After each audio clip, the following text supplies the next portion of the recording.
Hello friends की खबर আপোনালোকৰ আশা কৰো সকলো ভালে আছে।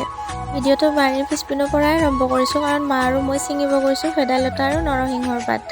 এইকেইদিন গাটো মোৰ খুবেই বেয়া কাৰণ কাহ চৰ্দি এইবিলাক হৈ আছে। সেই ভাবিছো আজি পাতৰ জোল বনাই অকমান জ্বালা দি পেলাই খাম। আপোনালোকক পুনৰবাৰ স্বাগতম জনাইছো কৰবীৰ আন এটি ভিডিঅ'লৈ। এদিন বৰষুণ দি আছে যে সেই কোমল কোমল পাত ওলাইছে। গাঁৱত থকা মানুহবিলাকৰ এই এটা ভাল হয় যে সকলোখিনি বস্তু আমাৰ বাৰীতে পোৱা যায়। পাতবোৰ চিঙা হৈ গ'ল, এতিয়া ঘৰলৈ গৈ আছো। ভালদৰে চাফা কৰি লওঁ এতিয়া সকলোখিনি। মা কেইটামান পচতীয়াৰ আগ চিঙি আনিলে, পচতীয়াৰ আগ দিলে হেনো বিৰাট টেষ্টি হয় আঞ্জাখন।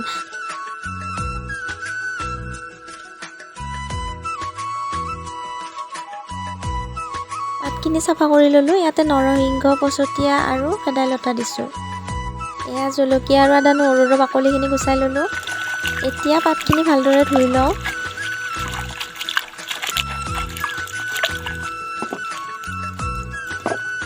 পাতবোৰ ধুই লৈ এতিয়া মিক্সি জাৰ এটা লৈছোঁ। সকলোখিনি পাত আৰু আদা নহৰু জলকীয়া সকলোখিনি দি মই পিচি ল'ম।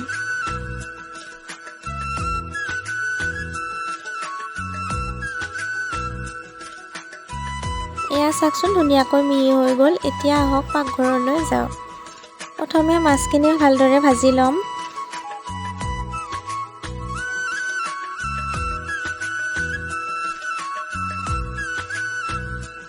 এয়া মোৰ মাছ ভজা হৈ গ'ল। আঞ্জাখন বনাবৰ কাৰণে পিঁয়াজ আৰু আলু কাটি ল'লোঁ। প্ৰথমে আলুখিনি ভাজি ল'ম অকণমান।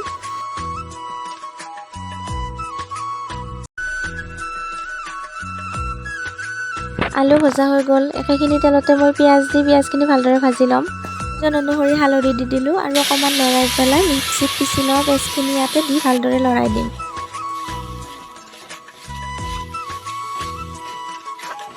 অকণমান টাইম ভাজি থাকিম।